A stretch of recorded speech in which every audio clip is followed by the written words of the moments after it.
آگے کچھ واقعات عرض کرنا چاہوں گا۔ ایک واقعہ ہے، ایک دن سرکار دو عالم صلی اللہ علیہ وسلم اپنے صحابہ کرام رضوان علیہم اجمعین کو فرمایا، اے میرے صحابہ کرام،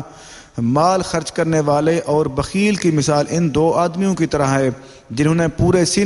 سینے پر زرہ پہن رکھی ہے۔ مال خرچ کرنے والا جس قدر مال خرچ کرتا ہے اسی قدر زرہ کشادہ ہوتی چلی جاتی ہے، حتیٰ کہ وہ اس کی انگلی کے پوروں کو بھی چھپا لیتی ہے، اور بخیل جب مال خرچ کرنے کا ارادہ کرتا ہے تو اس کی زرہ بلند ہوتی ہے اور ہر گرہ اپنی جگہ تنگ ہوتی چلی جاتی ہے، یہاں تک کہ اس کے گلے کو بھی جکڑ لیتی ہے۔ وہ اسے ڈھیلا کرنا چاہتا ہے لیکن وہ ڈھیلی نہیں ہوتی۔ اللہ اکبر! اس کی تھوڑی سی وضاحت کر دوں، وہ یہ ہے جو انسان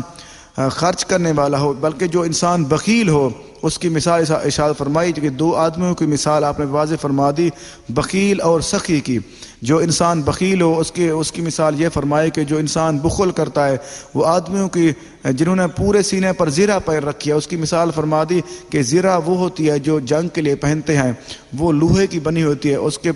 تیر بھی تلوار بھی نہیں لگتا، اسی کے پار نہیں کراس کرتا، اتنی زیادہ مضبوط ہوتی ہے۔ جس انسان نے جو انسان مال خرچ کرتا ہے اس کی زرہ اللہ تعالیٰ کے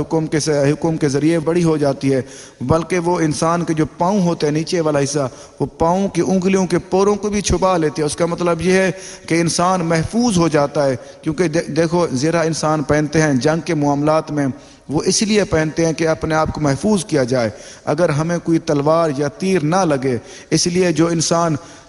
سخاوت کرتا ہے اس کی زرہ بڑی کھل جاتی ہے، بڑی ڈھیلی ہو جاتی ہے، وہ اتنا زیادہ ہو جاتی ہے اس کی انگلی کے پوروں کو بھی چھپا لیتی ہے۔ آپ نے واضح فرما دیا، ان دو آدمیوں کو مثال دی، اور آگے فرمایا اس کے مطلب یہ ہے کہ پورے جسم کو محفوظ ہو جاتا ہے، اس کا جسم پورا وہ حفاظت میں آ جاتا ہے، اللہ تعالیٰ کی حفاظت میں آ جاتا ہے۔ اور دوسرے کی مثال یہ دی، جو انسان بخیل ہے، بخل کرتا ہے، وہ بخل کرتے کرتے اپنے مال کو سمیٹ کے رکھتا ہے، اس کے ساتھ ایسی صورتحال بن جائے جیسے کسی انسان نے زرہ پہنی ہوئی ہو، اس کی زرہ تنگ ہوتی چلی جائے، اور تنگ ہوتے ہوتے اس کے گلے کو بھی ساتھ پکڑ لے، اس کا گلا بھی وہ اگر اس کو ڈھیلا کرنا چاہے پھر بھی وہ ڈھیلی نہیں کر سکتا، اس کے گلے کو بھی ساتھ پکڑ لیتی ہے۔ اس